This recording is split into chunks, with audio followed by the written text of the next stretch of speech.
We are delighted to host here at Tor Vergaten at the festival, Diplomacy Festival, the ambassador of Korea in Italy, Mr. Kwon Hee-seog, who is the Director General of the African and Middle Eastern Affairs Bureau at the Ministry of Foreign Affairs in Korea. He has a 30 years career at the Foreign Ministry, where he worked extensively on security issues in the Middle East and Africa.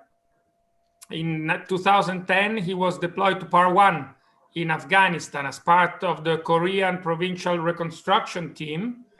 Mr. Kwon also served as a first secretary at the Korean Embassy in Lebanon from 1999 to 2004, and as a political affairs officer of the UN operation in Somalia from 1993 to 1995. He has worked also on nuclear non-proliferation and disarmament issues, having served as the director of the Disarmament and Non-Proliferation Division in the ministry from 2004 to 2006, visiting fellow at the Monterrey Institute of the International Studies from 2009 to 2010 in Spain, Austria, UN, former Yugoslavia, and is a graduate of Seoul National University. Ambassador, all the students of Global Governance of Tor Vergaten, the participants of the festival are delighted and honored to have you here.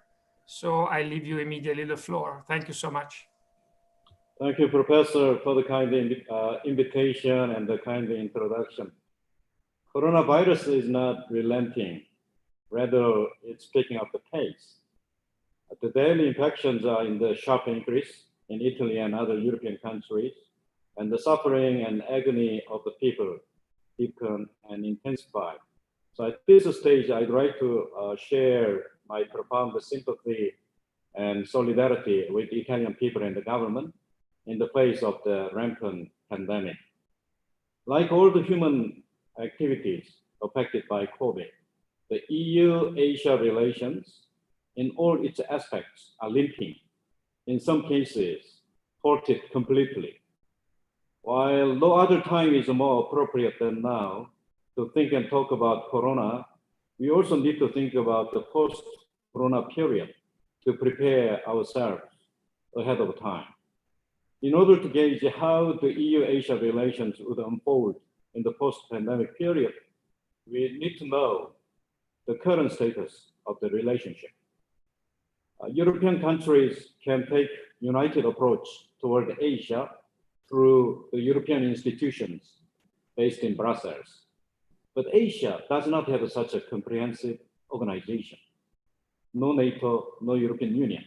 So the EU-Asia relations are the aggregate of EU's relations with the individual Asian states, such as Korea, China, Japan, India.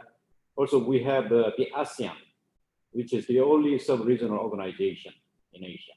So in this complex interdependent world, I would say the EU and Asia are closely connected to each other in every field and domain.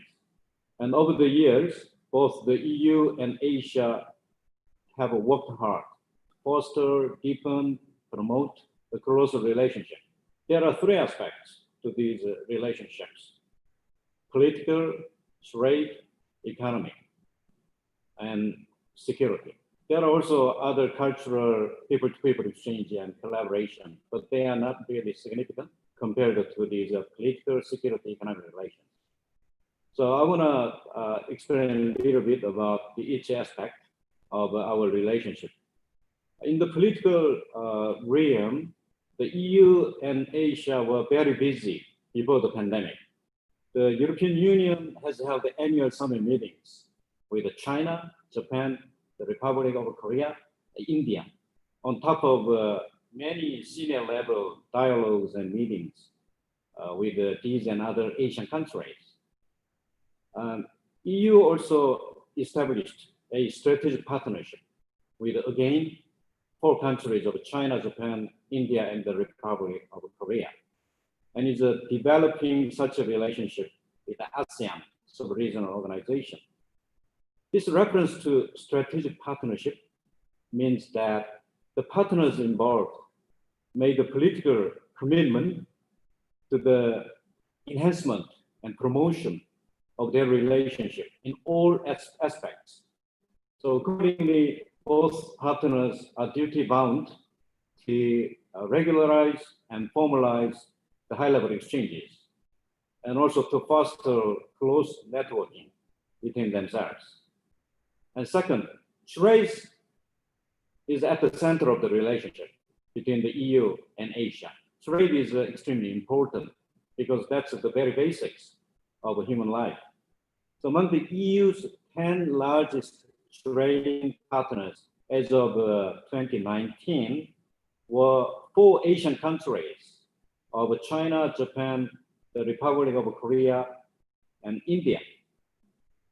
And the EU also concluded a free trade agreement with Japan and the Republic of Korea. This free trade agreement is a legal framework under which both partners reduce the tariffs. They try to boost economic transactions and the collaborations. And the European Union is also enlarging the free trade agreement beyond Japan and the Republic of Korea to include other Asian partners. Recent years, economic growth rates in Asia have surpassed those in the European Union and even the United States for the past years. Asia indeed has become an indispensable trade partner to Europe. With Asia's economic growth comes Asia's political influence as well. So by deeply engaging with Asia, the EU will gain more benefits in the future. And the last aspect, important aspect, is the security. So in the security area, compared to political and economic domains, there are unfortunately no security cooperation agreement or mutual defense treaty between the European Union and the Asian partners. In terms of institutionalization, the security area is the least developed one in our relationship. Bilateral security cooperation is limited or just budding or nascent. Some examples of security collaboration underway between both sides are Asian countries' participation in the EU counter-piracy military operation in the Horn of Africa under the title of Atalanta, that's the EU name. And also another example is Korea's conclusion with the European Union, the crisis management agreement. So these two things are not at the level of security cooperation or defense treaty in the form of a NATO treaty. So this is a very underdeveloped area of our relationship. Now we have non-traditional security challenges. This military area is the traditional security challenge. Then such as climate change, terrorism, or the public health issue like Corona today, all these issues are called the non-traditional security challenge. So in this area also, we have had a good record of collaboration between the European Union and Asian partners. We have to work hard to increase the collaboration in this new area of non-traditional security. So overall, given these track records of our bilateral collaboration, I am confident after the pandemic, the European Union and Asia will redouble its efforts to continue to work towards strengthening the relationship in all areas of politics, economy, and security, and non-traditional security. While we struggle to overcome COVID early on, it has already done serious damage to the economic and social fabric of many of our countries. The impact seems to be lingering around us for the next year. It's now a question to try to forecast of what would happen after the pandemic. Though we are still under the influence of this pandemic, we believe that Europe was hit harder than Asia, unfortunately. So it means that after Corona retreats one day, Asian countries will be more favorable or stronger economic position, at least, compared to Europe. So undoubtedly, Europe will increase its efforts to become closer economic partner with the Asian partners. In this context, I want to briefly point out a forecast of what would happen in the post-corona period. This is based on the suggestions by some renowned experts. But this is only one prospect out of many scenarios. So just a basis for our own further thoughts. In the post-COVID era, the change in the international order relations would accelerate. It will become less free, less open world in some sense. And the gravity of economic and political power would further move to Asia.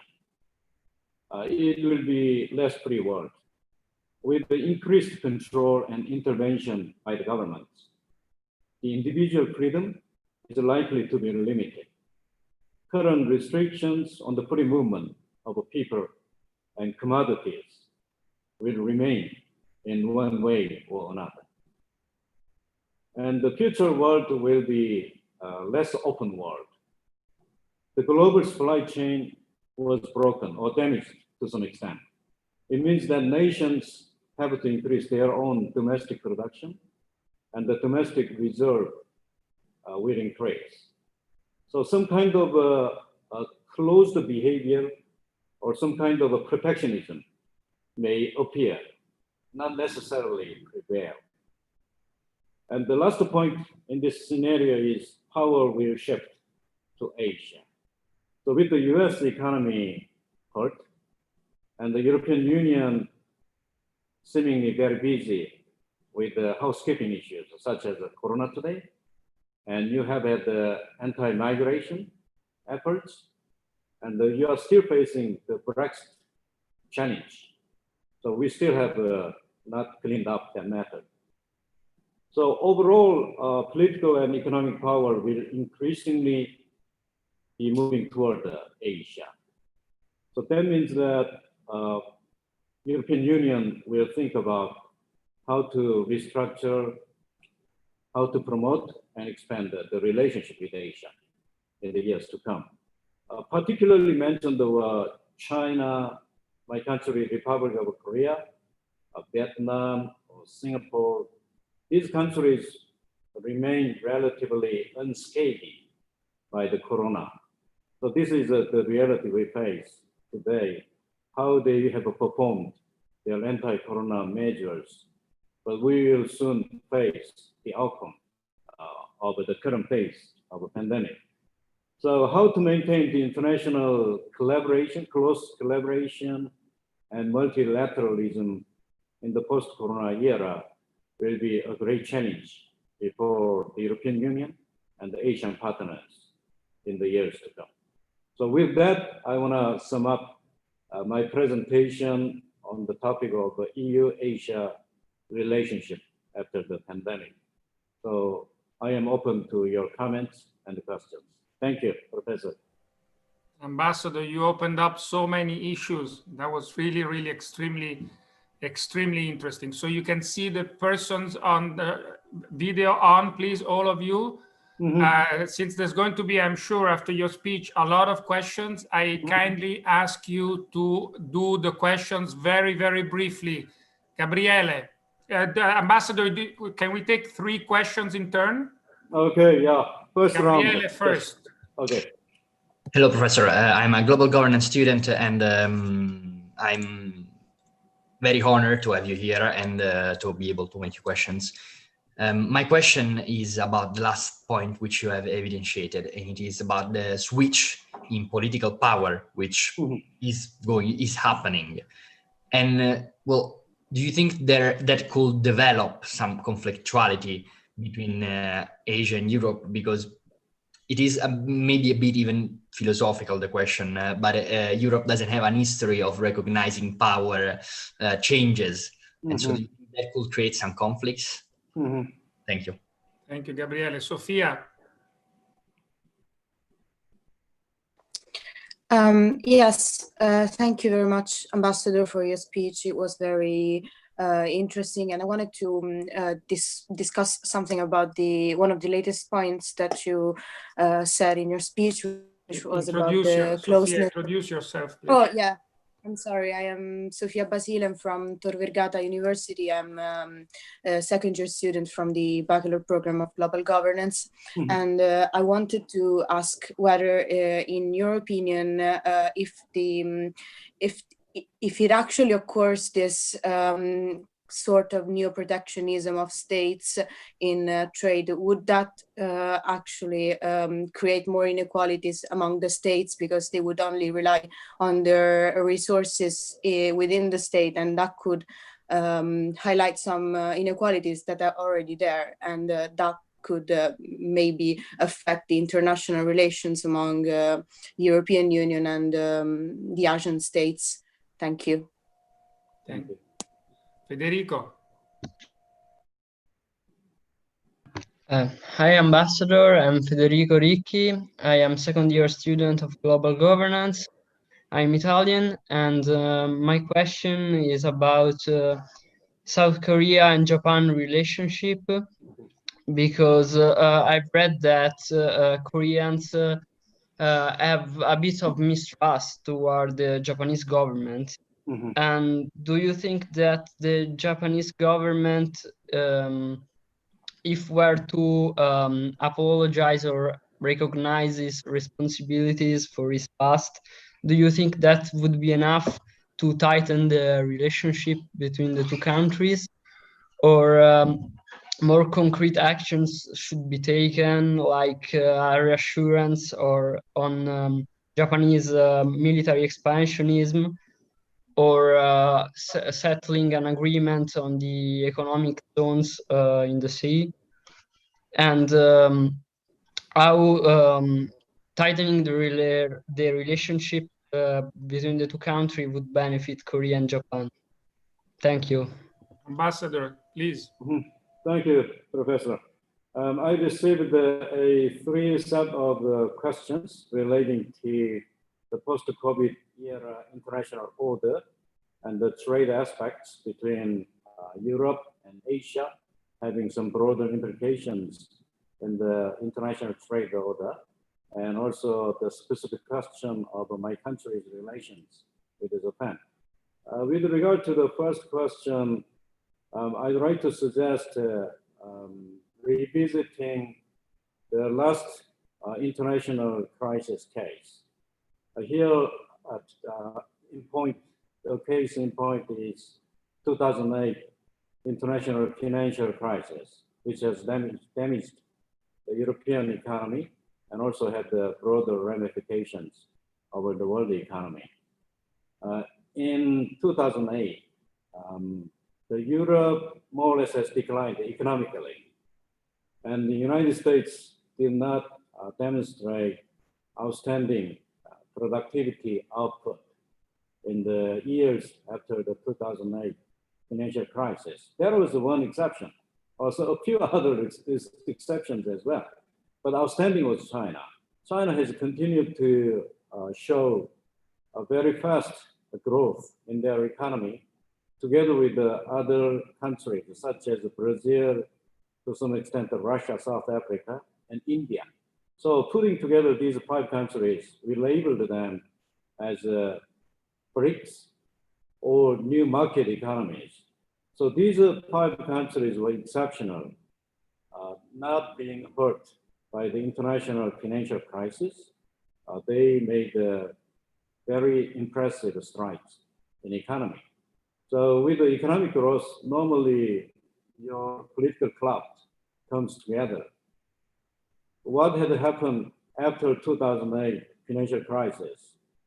The G8 countries, the most developed countries in the world, had to expand the membership from G8 to G20. So that's the origin of the G20 economic gathering, which we see today. And then second, restructuring in the international economic order was the expansion in World Bank and the IMF of the voting rights of developing countries, particularly China, because China has demonstrated the highest economic growth for the years after financial crisis. So China gained a lot of voices and voting rights in World Bank and IMF, together with Brazil, India, some other countries. So the broader assessment after the 2008 international crisis was that the status of developing countries with the BRICS at the center has increased significantly. And in relative terms, the economic power and political influence of Western countries, here the North American and the European countries, have declined. So that had happened in the international financial crisis in 2008. I think we can have some guesswork after the pandemic recedes, hopefully next year or in the year after, how each country would show their economic performance and how they would be successful in countering the onslaught of this coronavirus. We'll have some determination on the power status between Asia and Europe. But how significant it will be will depend on many factors, which we do not see today. How long this pandemic will continue, and how each country in Asia and Europe, in the United States, North America, would react efficiently, effectively, successfully this pandemic. And what is your potential inherent in your society, your politics, in your economy? So I cannot determine what would happen exactly, but we can have the broader picture based on what had happened after the 2008 international financial crisis.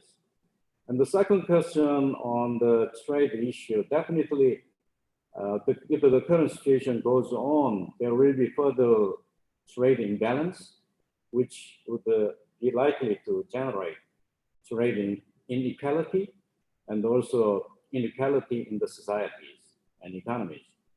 Now, the key word, while we are countering the pandemic, closer cooperation and coordination among the responsible countries.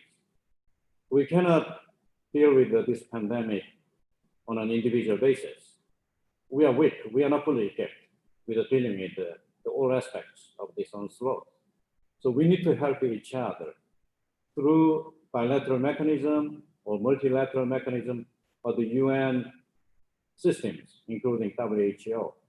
But there is general consensus that we have to put together all our resources and energy in closer cooperation and coordination.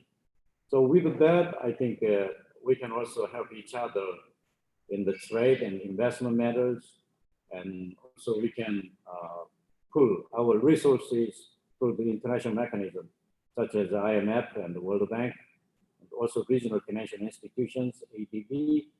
We can help those countries which are most affected by the coronavirus. But trade issue will be the key element in the consideration of the post-corona era. And the last question on the bilateral issue between Japan and Korea.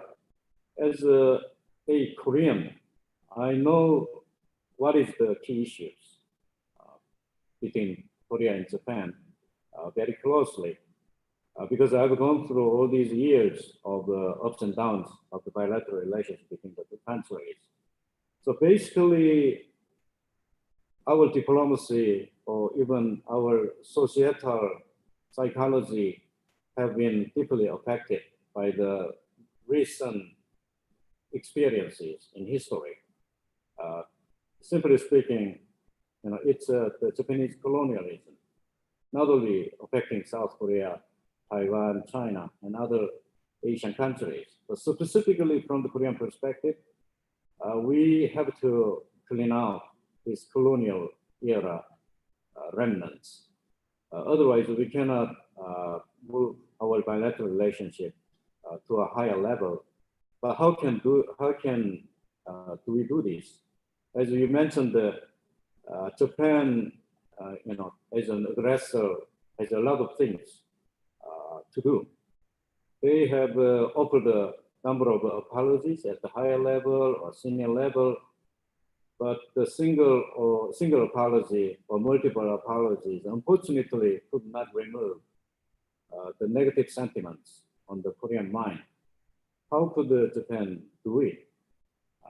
We have been in dialogue for so many years, but unfortunately, at this time, some history issues have popped up relating to territory, relating to the tragic chapter in our bilateral history. So these are small things, but very sentimental, very emotional, making some kind of obstacle to the dialogue at the government level, civilian level as well. So we are now in the very, very difficult situation. But as you mentioned, the apologies, if Japanese government can make a sincere apology to the Korean government and the people, as Korean people could embrace it wholeheartedly, then I think that there will be a good starting point. So in the Korean society, it's mentioned that to remember what the former West German Prime Minister, who visited Warszawa, Poland, kneeling down before the monument of the victims of the Jewish people. While Willy Brandt was weeping in the rainy day, kneeling down before the monument, that gave a lot of a message to the international community. So we didn't see that between Korea and Japan. So this is a simple answer. Thank you.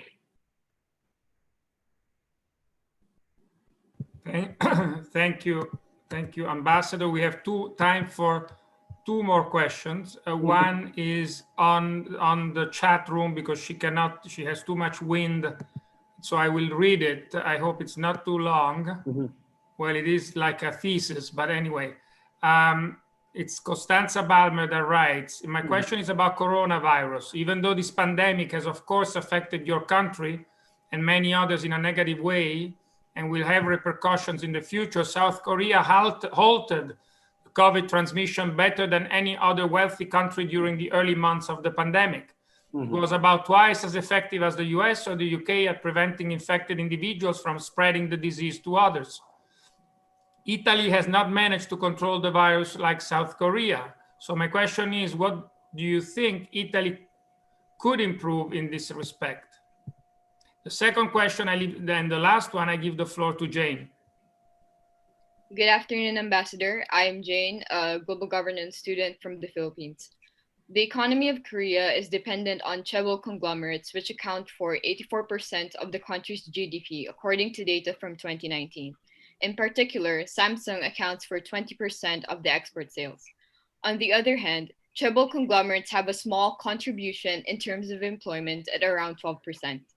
My question is if the Korean government has any plans to diversify the national market capitalization, which is made up of over 70% by chaebols, even though the majority of employment is reliant on small and medium-sized enterprises, which were hit hard by the pandemic situation. I would also like to know of possible plans for reforms to regulate the power of chaebols in influencing media and politics, considering the recent bribery scandals that have led to the impeachment of President Park Geun-hye. Thank you. Okay, now this time it's two questions on Corona, how to combat Corona, also advice to Italy, and also your analysis of the Korean economic system with the chaebol, the big conglomerates at the center, how to reform them. On the first question, how my government succeeded in combating Corona at the initial phase of this pandemic was first based on our recent experience in dealing with a similar pandemic. In 2014, we suffered from MERS, MERS, which is a similar respiratory disease, which emanated from the Middle East, Saudi Arabia, UAE, the desert areas. As we have had very close economic relations with these countries in the Gulf, many Korean workers who stayed there came back with a MERS, infectious disease. So all of a sudden, our society was overwhelmed by the MERS for some time. So in the initial spell of the pandemic, there have been many deaths, and there was panic in the society. We were not really successful in the initial stage of this pandemic, MERS. So that gave the presidential popularity decrease, and my government has been blamed very much. But that pandemic has not spread to many other countries in Asia, not many in China, not many in Japan. So it's more or less the sole experience faced by my country. So we re-emerged out of this crisis. Then we restructured our public health system and also immediate response mechanism. So I think that has been the basis for our quick reaction to the current phase of corona pandemic. In a nutshell, we are prepared to some extent at the governmental level, at the public health authorities, also on the Korean people's mind. Oh, this comes back again. And then the ICT, well-developed ICT system and structure. We have the largest density of using computer, mobile phone, internet in the world. And the public authorities have introduced the tracking system using applications on the mobile phone, as almost all the Korean people hold mobile phones. So with that, we could delineate the danger zone. We could track down on those who are significantly affected by the coronavirus. Some people mentioned that that may be intervening in the private life too much. I think that's a subject to debate. In the Korean society, our people more or less wholeheartedly accept the current measures by the public authorities. They are very open to be subject to this tracking by the application on the mobile phone. And this has resulted in very successful, efficient containment of the coronavirus. We have discussed this and other measures with our friendly countries, including Italy. And the Italian government saw some advantages in the Korean mechanism of response. And also they found some aspects of the Korean mechanism not suitable, not appropriate to the Italian culture and society. So it's the wise handling of the Italian government, which element in the Korean system could be helpful to their fight against corona. I think we are already in the middle of the corona pandemic, but the Italian government has done quite well compared to other countries of Europe and the United States. So I do hope that the Italian government will continue to exercise the prudence and the wise policy against the corona. And on the Korean economic situation, we have actually engaged in serious economic development in the 1960s. Before we were part of Japanese colonialism until 1945, and we also were involved in the Civil War until 1953. So when we recovered some basic elements in the society and economy, it's already in the 1960s. So during that time, my government had depended on export-oriented economic development strategy, like many other countries in the developing world. So here in the Korean situation, the big conglomerates have popped up, like the Korean Fiat, Korean Leonardo. So these big companies have played the role as a driver or engine for our economic development for many years. So when we realized that Korean economy has been very much developed in the 1980s and the 1990s, we found that there's a significant inequality in wealth. Very small number of high income group constitute, for example, 70% or even 80% of the national wealth, or significant majority, 30%, 50% of the low income class only occupy 10%, 5%. Very small percentage of national wealth. So this is the experiences a number of developing countries have suffered in their economic development area. So my government for at least 15, 20 years have tried to restructure the current economic composition of conglomerates and small and medium-sized enterprises. But that didn't come very easy. Consecutive governments have tried to introduce a good mechanism, but we are not fully successful today. But in Korean political system for the past 20 years, conservative governments have replaced power, transferred the power with progressive governments or liberal governments. So today we have progressive governments in Korea. The progressive government is more sensitive, more duty-bound to restructure the current economic situation and also try to increase the share of wealth for the middle income or low income class in the society. But you mentioned the late president, the former president, Park Geun-hye. She was representing our conservative ideology of the Korean society. So conservatives in our history have shared more sympathy with jaebul, which is conglomerates, because they have been the engine behind our rapid economic development. But now, we are moving from the world of efficiency toward the world of equality, equity, fairness. So my government is paying more and more attention to change the current economic composition.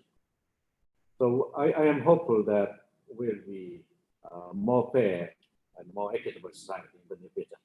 Thank you. Ambassador, you can see in the chat room many comments and thank yous from the students of global governance. I am sure there would have been many more questions if the time had been allotted. So we will invite you again to talk when the time is come to host in our beautiful campus at Tor Vergata all our honorable guests. In the meantime, please accept from all the students of global governance our warmest thanks for having accepted our invitation. Thank you, Ambassador. Thank you, Professor Piga. It's very nice to see you and all your students. And also thank you for your thoughtful questions. And they gave me a lot of food for thought. I do hope that we'll see you again in the near future. Thank you, Professor Piga. Thank you. Thank you again, Ambassador. Bye-bye. Thank you. Thank you, students. Bye. Thank you. Bye-bye. Bye, guys. It's nice to see you all. Thank you.